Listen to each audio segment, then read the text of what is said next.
Hold up.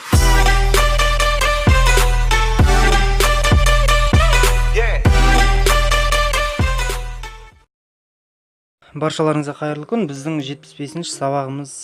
Неге біздің 75-ші сабағымыз жаңа интро, жаңа дизайн. Біз сонымен сабағымыз бастаймыз, достар. Бұл сабақ ерекше болсын деп комикс стиліндегі, яғни комикс стиль дейді, комикс арт дейді. Соны бір пиксартпен жасағым келіп жүрген.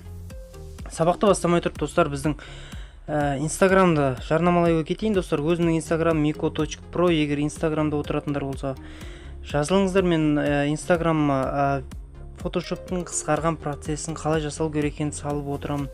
Және де біздің топтың инстаграмда желісіндегі аккаунты pixart.kz. Бұл жерге өздеріңіздің ұнаған суреттеріңізді бізді отмет етіп, немесе хэштег арқылы салсаңыздар, біз сіздердің жұмыстарыңызды автоматты түрде салып отырамыз. Неке, достар, көбінесе бізде шетел азаматтар бар. Менің ВК-дағы страницам, достар, Мейірбек Сағындық. Егер біреуге қызықты болып жатса, тіркеліңіздер. Дұрыс жатсаңыздар, барлықтарыңызды қабылдаймын. Және де осы жерде сұрақтарыңызға жауап беретін боламын, достар. Бұл жерге және де мен тек қана өзімнің группамды репост жасап отырамын.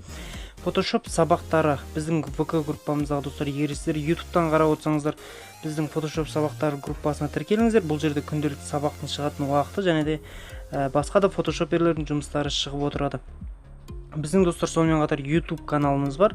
YouTube каналымыз Miko Pro. Жай ғана поисктан Miko Pro деп іздесеңіздер, достар, бірінші менің каналым шығады. Неке авасын бәрін естеріңізге сақтап алыңыздар. Бұл жерге, бұл YouTube бір каналының ең ерекшелігі, достар, ең бірінші видео осы YouTube каналға түседі. Сосын араға уақыт салып, бір жарты сағаттан кейін ВК-ға, Инстаграмға салынып отырады. Достар, әрмен қарай біз сабағымызды бастаймыз. PixArt комикс стиліндегі неке видеограф Амангелдинбек, өте керемет видеограф. Осының фотосына бүгін біздер фотошоп жасайтын боламыз. Әдеттегідей вырезать, достар. Осы функция шыққан маған өте оңай болды. Ерайсерді қолданбайтын да болдым. Тіпті шыны керек автомат түрде керемет қылып қырқып аламын. Дәл осылай видеоның өзіміздің қырқып алатын шетіміздің жан-жағын бояп шығамыз. Ішін толық бояудың қажеті жоқ. Дәл осылай бізге фото автомат түрде боялып шығады. Егер қалып кеткен жер болса, осылай боясаңыздар болады. Біздің өткен сабақтарды көргендер болса, бұны әрине түсініп отыр. Бұның өзін жеке сақтап аламыз, достар.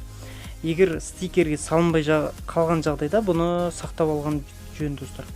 Міндетті түрде сақтаңыздар. Енді комикс фон, мен, достар, YouTube'тан қарап отырсаңыздар, астында сілтемесі бар. ВК-да қарап отырсаңыздар, комментарийге қалдырамын. Стикердің ішінен, жүректегі мой стикердің ішіндегі сіздердің алған фотоларыңыз дәл осылай тұрады, достар. Неке, менің пайдаланған суреттерім дәл осылай тұр. Окей, дәл осылай аламын. Неке, егер бұл жерде сақталмаса, жаңа, достар, рисовайтпен сақтадық, сол сияқты сақтасаңыздар болады. Давайте фото қырып арқылы аласыздар. Окей, әрмен қарай FX артқа кіреміз. Енді үшінші тұрған артқа кіреміз. Арттың ішінен комикс деген функцияны тауып аламыз. Бәріңізге таныс шығар, достар. Бұл енді, білмеймін, аса қатты қиын фотошоп емес, бірақ та өзіме ерекше болып көрінеді. Дәл осы жерден, достар, суреттеріңізге байланысты ары-бері там нелерін істейсіздер, достар. Функцияларын енді келтіресіздер, беттерін келтіресіздер, бақырайтып қойылған күйінде тастамаңыздар. Дәл осылай істеп аламыз, достар. Түсінікті шығар деп ойлаймын. Бетін осылай түсу керек негізінен, достар. Енді әрмен қарай бұның үстін енді артпен, яғни арт бірінші маска деп аталады. Дұрыс оқи алмай да қалдым, достар, шыны керек. Соны жақсылап бір бояп шығамыз. Мынаның үстін бір бояп шығамыз комикстен кейін. Қатты бояудың қажеті жоқ, достар. Ол кезде детальдарды, көйлектерді, мойындарды бетке тиіспесеңіздер болды. Осындай мойын нелерді, көйлектің үстерін бояп шықсаңыздар болады, достар. Мінекей, окей.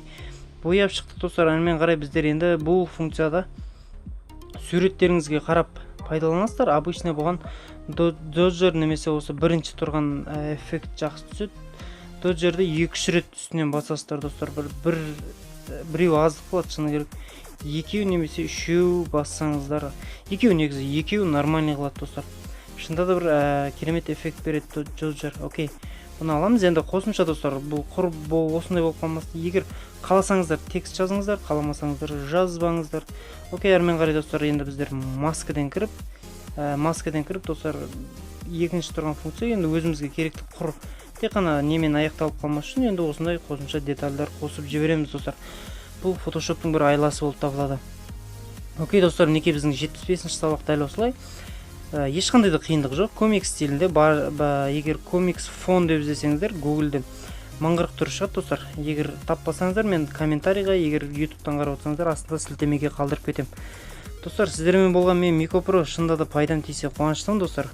Біздің канал ұнап жатса лайк жалко емес баса салыңыздар. Сау саламатта болыңыздар.